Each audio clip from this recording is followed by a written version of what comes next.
Guys, gals, welcome back to SOS. I am happy to be here, so let's get this party started. I've got another box. It's a strange box because it's from a company that supposedly went out of business, but they're not really out of business. I keep getting these rumors. I've already talked to them. I've talked to the company that bought them, and everything's going to go back to normal real soon. They're getting equipment organized and all that stuff so they can get back into their own function. So don't fret. You will be seeing them again real soon. I've got one of my favorites, and I'm going to share this. Hang on. I undid all the snaps. I'm sorry. I want to show this part here. It's got this section here. It comes with this sheath. Very durable sheath. It's got a nice flick to it, which that's cool. And all they do is you've got some type of Teflon, polytetrafluoroethylene material. I know you're going to look that up now. Inside there. But this is the blade. The RTAK2. Ratatouille. It's a ratatouille. Not too thick. It's got a nice scale job going on there. Nice finger grooves. I'll give you guys some measurements here in a minute. Check that thing out, dude. It's insane. You know, it's almost like a freaking Friday the 13th type thing. Every time I pick one of these things up, or Halloween, as you were. Halloween. I feel like the dude from Halloween when I hold this. I just need the mask and kind of hold it like this.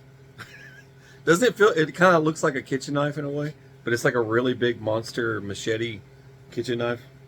It's got a nice durable coating on here. But I've got to take this and redesign it. It needs a different sheath. And I like making these weird customs. I don't do what everybody else does, the little taco sheath. That's all it does is hold a knife. I make things that are weird and custom. That's all I do here. And I don't, you know, it's got to have something weird going on or I won't touch it. So that's another project. This one here, that noise you hear in the background, that's the freeze dryer. Now I can't just turn that off. I've been freeze drying nonstop. Just like I'm doing milk again. I'm doing D-milk. I like doing that because I'm trying to accumulate. So you want to have, like, I know I'm off topic. I'll get back to this. You want to have, like, you think about how many kids you have, because we have 3, possibly more later. But the milk, you think about how much your kids go through. A couple of gallons, 3 gallons. So I was trying to figure that up. So I'm trying to get at least 24 gallons freeze dried. And I mean, you're talking like 20 years of shelf life at that point. So it's good to do this. I'm doing all the meals and the chicken and stuff. It's kind of crazy. It's neat. I mean, you just drop it in water and it comes right back to life. It's like 36-year meat storage. It's insane. But I got to get back to this and hope you can join me. So you can get a general idea here. I went ahead and got the yardstick out so you can get the full length. Its overall is 17 is what I'm getting. It looks like the cutting edge, let's turn it around just to make sure, because the cutting edge is over 10 inches. It's about it's almost a 10.5 on your cutting edge. Can I scoop that up a little bit? Yeah, that's about on line there. Yeah, 10.5, yeah, 10.5 inches of cutting edge. And then the blade itself, you're about 11. That's the full length of the blade. And then your backstop down here, I wanted to make this a little bit easier on folks' eyes to be able to see this. Your grip from here to here we're looking at about 6 inches, but your finger space, let's just kind of move it here. It's about 4.5.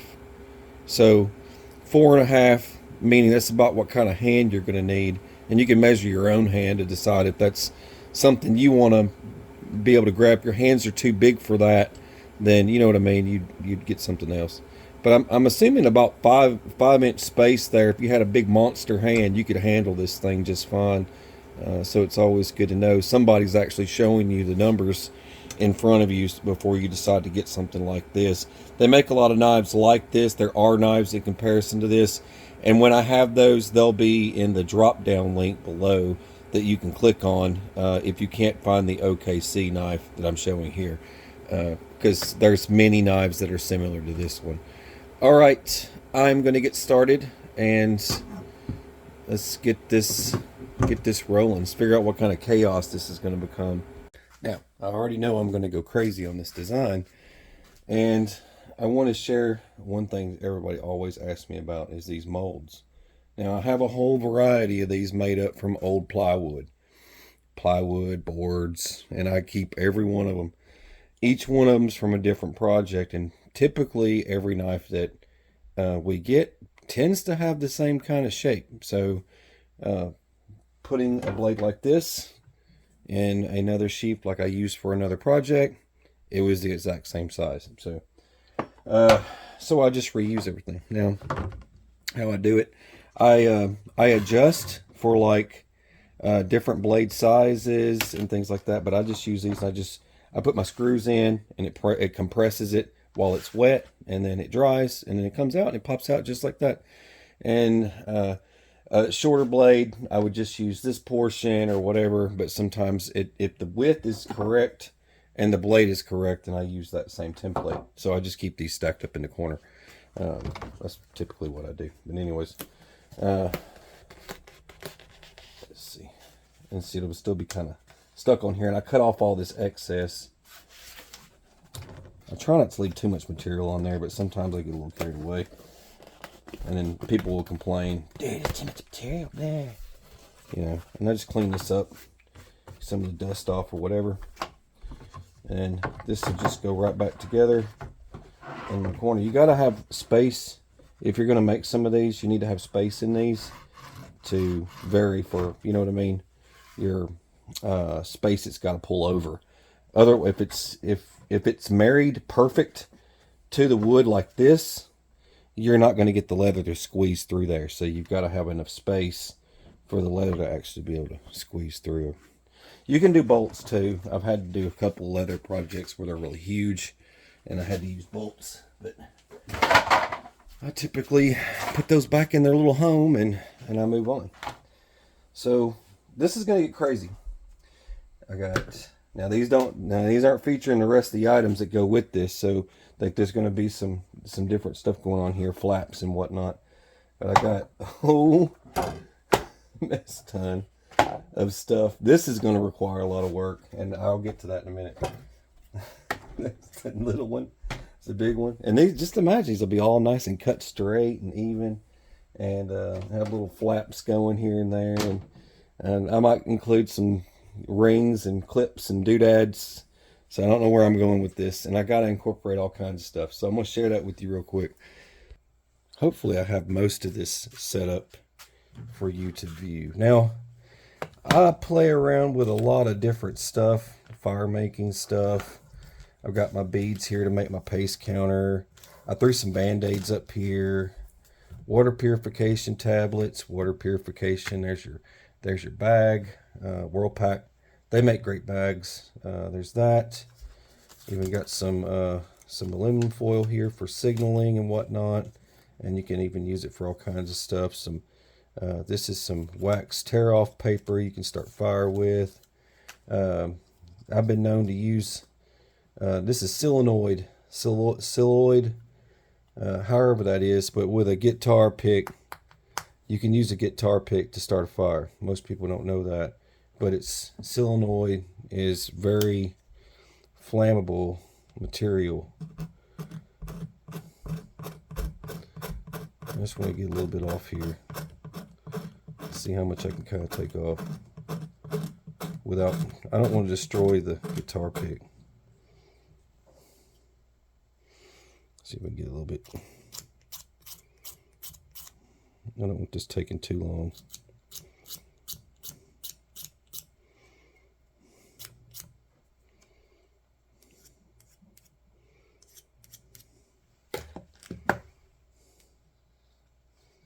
Kind of bundle it up. I don't want anything too crazy here because it'll be like insane. This surface here is pretty good for, I do a little test like this on this surface every now and then where it's something small. You know, nice and bundled up there.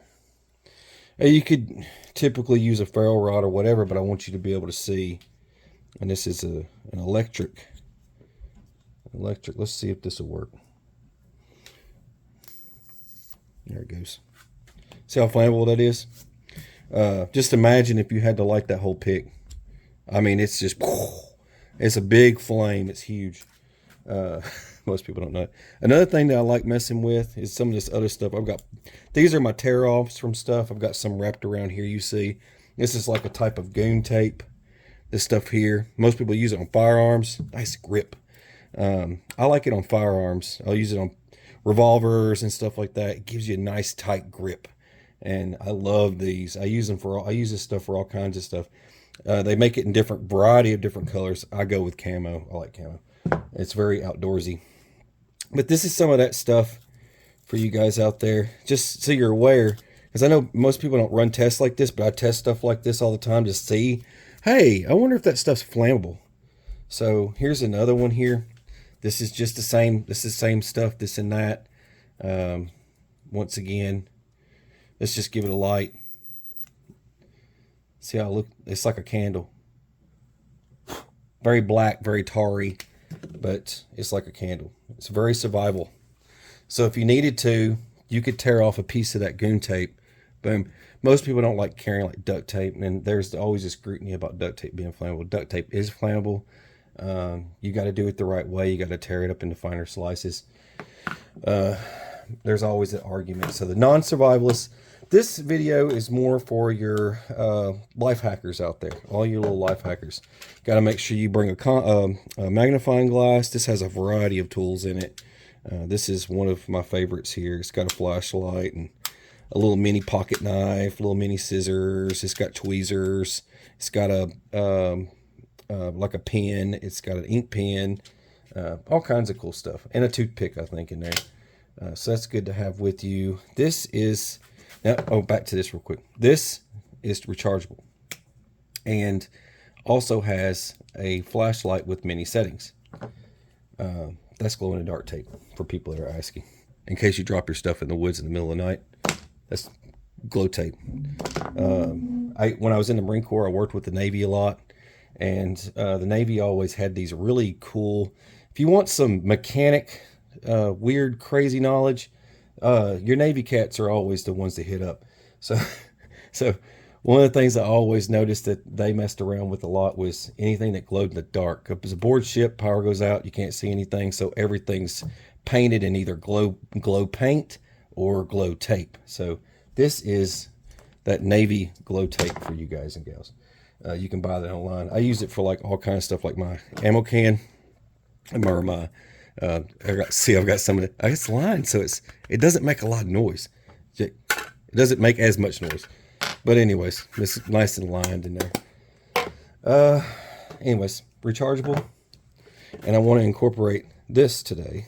And this battery pack here works really good. It has a flashlight.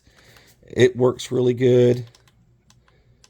And it also charges everything. It's got multi-ports. And I want to incorporate that so I can recharge this and I can recharge this. This is another little flashlight. It does double. So two different options. You got to have redundancy is key. You got to have multiple flashlights, multiple fire, multiple knives. One of the things I like about this one here is you have the option of, if your battery goes dead, this little flashlight here, you'll see these on Amazon. I'll put some links below. This one has a battery pack inside of it. So if this battery, you can take this out and this thing will still work. It'll switch over to its other power source. It probably wants me to shut that door. Let me try. Dun, dun, dun, dun. There it goes. See, it's got your firefly. And it's got a bright setting too, but anyways. It also lights up this section down here. I think if you just... Is it this one here? There's that. There it is. You got red, beacons. Gosh, turn it off. It also has the...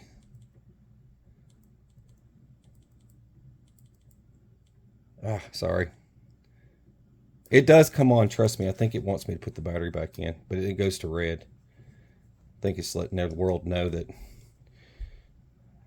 There it goes. It switches over. See, it goes green, and it's letting me know. There it goes. And then there's your different settings for that. And that just turns it off. But anyways, it goes back to Firefly. See, it can switch between, it goes red, that's right. It switches red when you take the battery out, and then, anyways, there's a lot of detail in that, but it works. That's the whole point. Rechargeable, and I've got miniature cords here that will kind of go with that. I think I've got one more cord I want to add. Adapters for different situations. If I've got someone that's got an Apple smartphone or something, and then but you got the other guy over here who's got like a Galaxy, or if someone's got the more conventional, normal, everyday type phone with the regular plug, then there's that too. There's this and that, and then if all else fails, you've got this guy too. I always like this is an Exotac. I always cover the logo up. I had to put that on there, but most people put these on like neck knives and stuff like that, but this works really good. It's just a freaking lighter. That's all there is to it. It's just a big lighter, and this little tab comes over and it holds the fire down, keeps it running so you don't have to burn your finger on the cap. So I always like that. Ferro rod, once again, if all this fails, just a standard ferro rod. Compass, I'm going to incorporate. Got some little fire wicks here, and there's a towel. That's a compressed towel. You get it wet and it turns into a full-size towel. That's supposed to go with my water kit. Got some matches here I need to incorporate somewhere, and this is just a fishing and saw kit, and also has a broadhead in there as well. Has some snare. That's for your snare type stuff. You can also bend one of these. This is actually the foldable one. You can actually fold this thing up and it actually becomes a cooker. So if you put something under it, you want to cook some food on top of it or something, you could also use it for that. I'm just going to break that down and put it in my can. I'm not leaving it like this. I'm just going to break it down into pieces. This is the stat gear. It has a flashlight on it. This is just my pocket knife that I'm going to put with this kit. This pocket knife, it's just a standard knife. And then over here you have this for cutting seat belts or skinning. You can use it for skinning if you need to once you get it open. This has a glass breaker. It works pretty good on just about, hang on a sec, anything. Let's just go ahead and give it a try. You put this on here and it's spring loaded. You press into the glass and see what it does there. Leaves a nice divot. And you could do that all day. It'll do the same thing. You can even use it on steel and make your marks and then drill your holes. That's actually how tough that thing is. I like this, but I want it to go with me with this kit. There's more going into the kit. There's going to be fishing line, snare wire, all those different things that you would think of to add to a kit. You could also go as far as putting in some steel wool. Steel wool you can actually light with this or a lighter.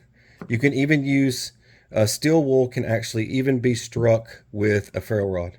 I did a video on that a while back because everyone has to do the 9-volt battery. It's like, okay, Cub Scouts, you don't have to use a 9-volt battery to strike up your steel wool. You can just use a lighter, or you can just use a ferro rod. It'll still work. If you're one of those cats out there that collects dryer lint, make sure it's cotton dryer lint. You better be that cat with a bunch of cotton, because that is the dryer lint you want, cotton dryer lint, not the toxic stuff. Because if you get stuff from, there's some materials out there like clothing, like if you wash a bunch of Dickie pants all the time, like I do, I have a bunch of Dickies. If you're washing Dickies all the time, those don't tend to make good dryer lint, and they're very toxic. But if you had dryer lint from cotton shirts, then they'll be fine. But they're harder to light. The toxic stuff, it's harder to light than cotton. Cotton is cotton, right?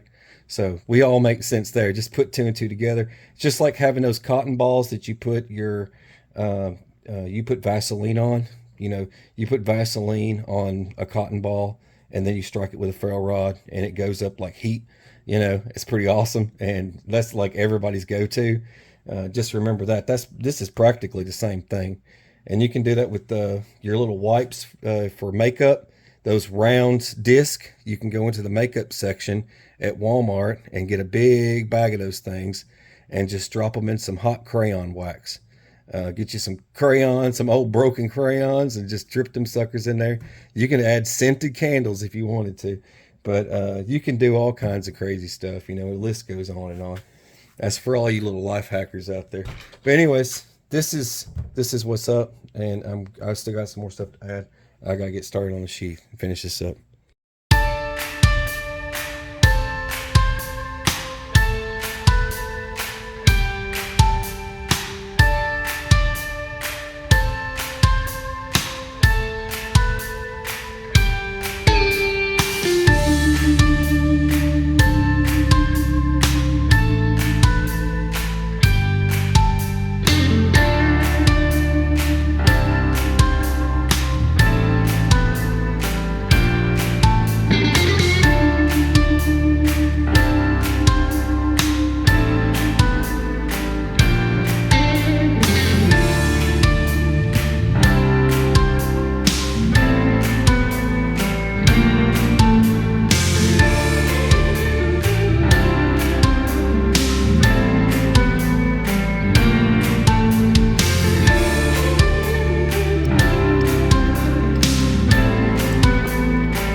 Like to get Sippy's opinion of this project. I think it's pretty nifty you incorporated the solar panel on it. So, I don't know. I just like it. It's got clips. Go big or go home. This is adjustable. So you just untie this, and all these different holes, you just shift it to whatever body type you are.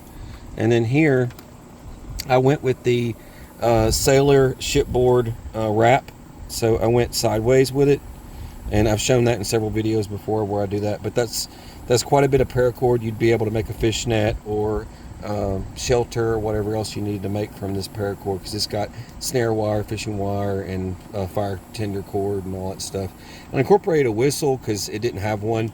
I noticed that before when I was putting it all together, that I didn't have a whistle, but it's got everything. You've got your pocket knife. I had to shift this snap over, because once I shoved the knife in there, I realized it actually took up more room than I expected with the handle, because the handle is a bit wide. So over here, you've got your spare flashlight. This takes a battery and it charges, so you can recharge it with this. You can just open this guy up, plug in your USB cord, charge your flashlight. Also has, this is an electric lighter, so you can charge it with this. It also has a flashlight, so that's backup as well. So you've got 2 flashlights now. There is your, down here you have your spare regular lighter. This is a Bic lighter, and this is all reflective. Your spare knife with your flashlight, and all your different fun blades and glass breakers and whatever else you need during the apocalypse. Down here, I thought this was neat because it just snaps. You just unsnap this, and this just snaps right out. And you can you got your pace counter, compass, it all separates, and you've got a really nice ferrule rod and a really nice striker. And this just snaps right back into here, just like that. Listen to the click. Nice little click. Solar panel comes out. If this ever breaks, you can always just slide this one out and slide in a new one. They're like $5 on Amazon. You can buy these things all day long. But anyways, and then everything's incorporated with this gigantic, monstrous blade. So there you go, made in the USA. And like I said, this company will come back to life. And so for people who think they've died and gone to the wayside, this company will make a comeback. So if you've got anything like this, you need to hang on to it. All right, that's all I got. Please share the videos. Please like, subscribe if you haven't already. God bless. Take care. Stay sane.